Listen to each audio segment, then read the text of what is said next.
दोस्तों नमस्कार। हमारे एक साथी है, हमारे सब्सक्राइबर भाई कृष्णास यादव जी, और कृष्णास यादव जी ने लिखा है, सर मेरी गाय को बच्चा दिए हुए 10 महीने हो गए हैं पर अभी तक प्रेग्नेंट नहीं हुई है।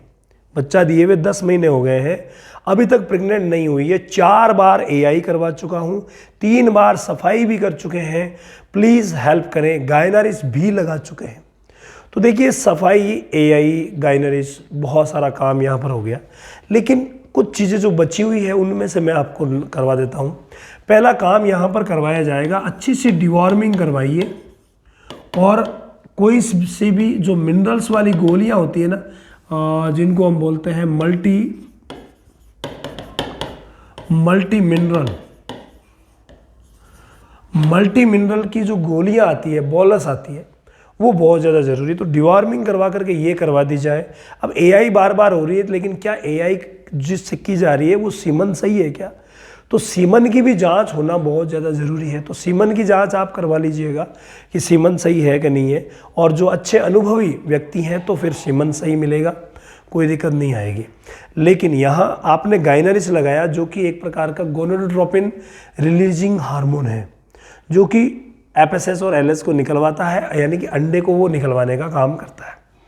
लेकिन इसमें एक बहुत बड़ा कारण होता है नहीं ठहरने का, और वो कारण होता है फ्रेंड, अर्ली एम्ब्रियोनिक डेथ। यानी इतना सब कुछ कर लेते हैं, उसके बावजूद जो ही ग्याबिन ठहरती है, तो यूट्रस में जो ही जाइगोट आता है, उस समय यूट्रस उसे एक्सेप्ट नहीं करता है और बाहर निकल जाता है। कई बार एक्सेप्ट कर लेता है तो कुछ दिन के बाद मिसकैरेज हो जाता है।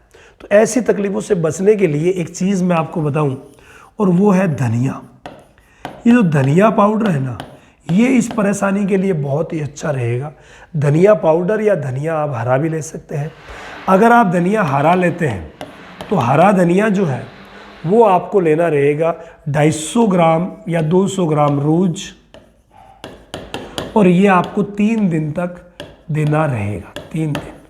और अगर आप पाउडर फॉर्म में लेते हैं तो पाउडर फॉर्म वाला जो धनिया है वो 50 ग्राम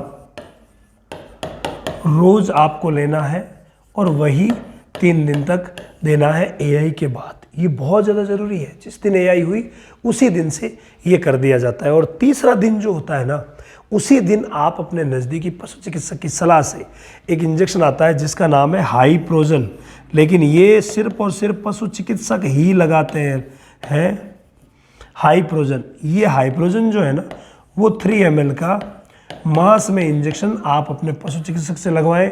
ये बहुत ही खतरनाक इंजेक्शन है, हार्मोनल इंजेक्शन है, दूध भी सुखवा देता है, इसलिए बहुत ही सोच समझ करके इस्तेमाल किया जाता है। ये जो दोनों चीज़ें हैं ना, इनको अगर कवर किया जाए तो ऐसे केसेस भी ठीक किए जा सकते हैं।